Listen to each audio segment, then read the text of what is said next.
If you imagine a blonde-haired, blue-eyed girl from a mostly white community in Minnesota, you probably wouldn't guess that one day she would be wearing hijab, the Muslim head covering, and devoting her professional life to interfaith work.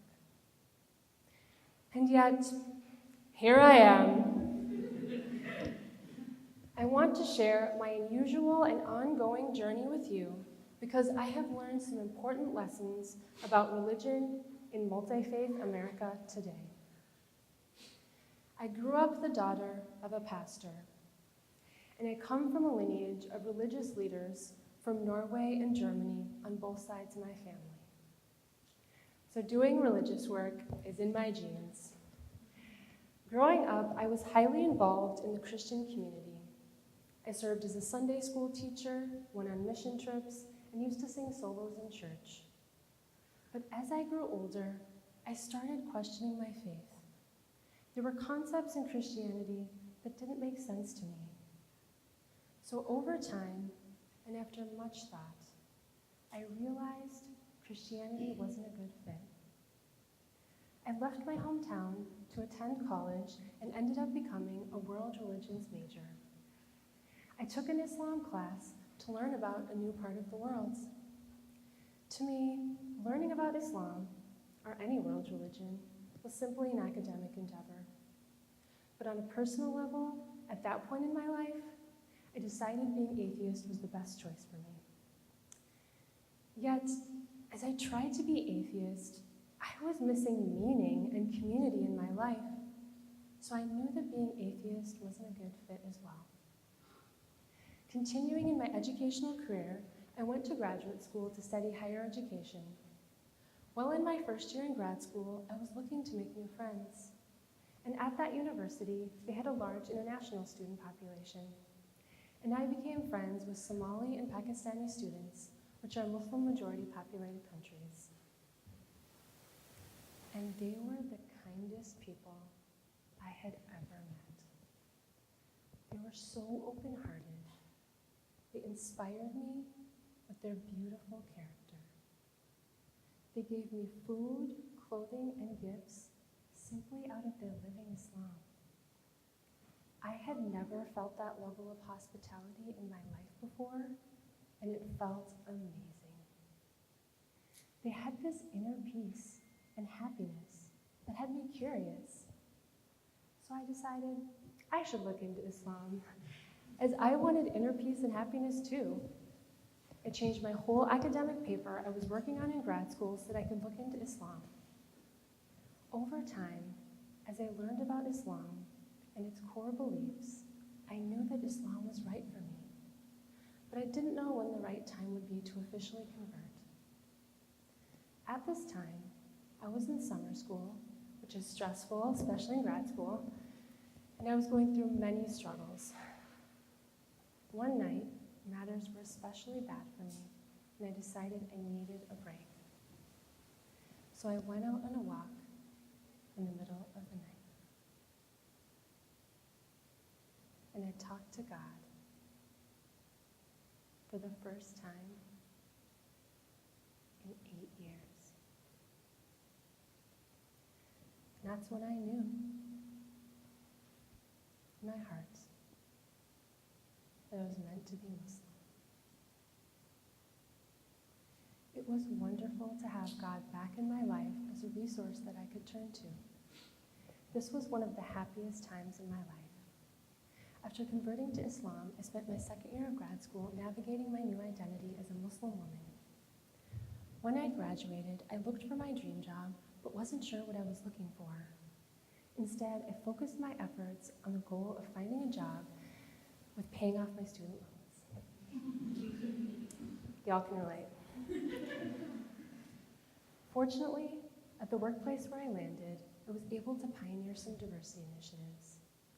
As a Muslim, I had to pray several times a day, and at my new workplace, they didn't have a place for me to pray, which surprised me as they had them at so many places I'd worked in the past. So I decided I needed to spearhead building one. Before tackling such a big project, I determined it would be best to organize some diversity trainings so people could learn basic information about Islam and Muslim culture. Doing these trainings are crucial because there's so much misinformation about Islam that needs to be corrected, especially since Islam is the second largest religion in the world. It is the fastest growing religion in the world and in the United States as well. It's important for people to know about such a large population of people on our planet so that they can be a good neighbor to them. Doing these trainings started to ignite my passion for multi-faith work, which leads me into how I built the quiet space at my workplace. When I first realized there was no place for me to pray, I started talking to my friends, then my supervisor, next our VP of HR, and finally our CEO and president about it.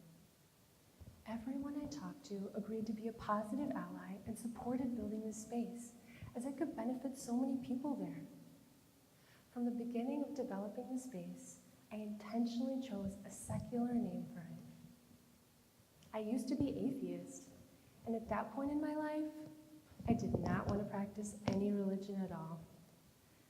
So I wanted to honor and respect people who don't want religion in their life. I wanted a safe place for atheists to use the room to reflect or just have a quiet place to escape. But I also wanted to appeal to the religious people, myself included, who needed it to pray and meditate. So I called it Quiet Space. There was one hurdle, and that was figuring out where the space would be located. It did take some time to research finding a space that is ideal for Muslims to pray, which includes being safe, clean, private, and quiet. Eventually, I found a space that fit all those criteria. It took me 2 years to build, but now there is a designated place for people to pray, meditate, and reflect. Having created this space means so much to me because it's an homage to my ancestors who were religious leaders. One of my descendants from Norway established 11 congregations in North Dakota. I am continuing their legacy by building a secular quiet space. In a way, I built a masjid, which is a place of worship for Muslims, but I built a secular masjid that all could benefit from. After happily paying off my student loans, I was finally able to land my dream job.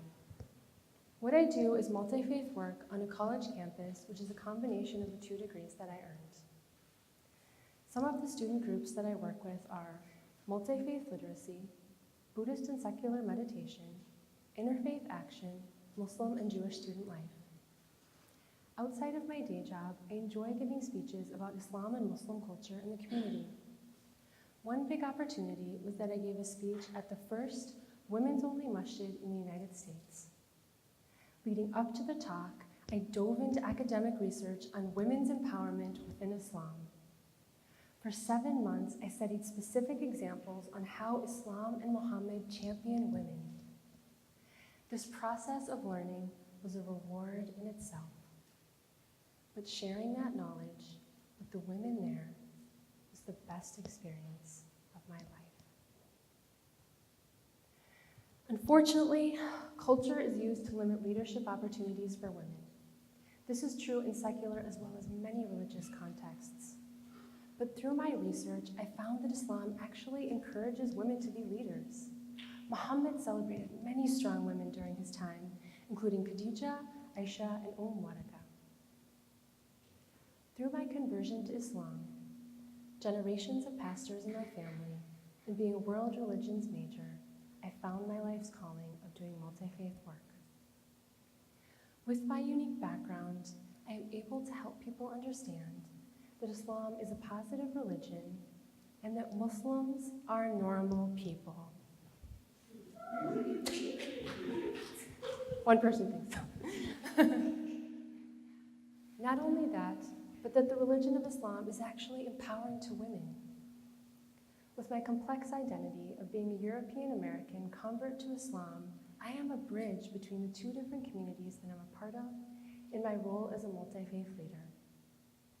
by building a secular multi-faith space and doing diversity trainings at my old workplace, doing my day job of multi-faith work on a college campus, and uplifting Muslim women through Islamic literacy, I am contributing to a more just world. Can you think of a way that you could be an active ally to both the non-religious and the religiously diverse? For example, you could visit a Sikh Gurdwara, a Muslim masjid, a Hindu temple, or a Jewish synagogue to learn about a world religion.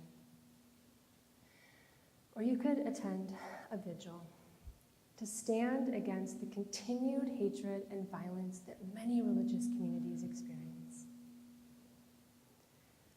I believe in your leadership to support those with no faith or those in diverse faiths in your local and global community. Together, we can work toward religious equity in this ever-changing, secular and multi-faith world.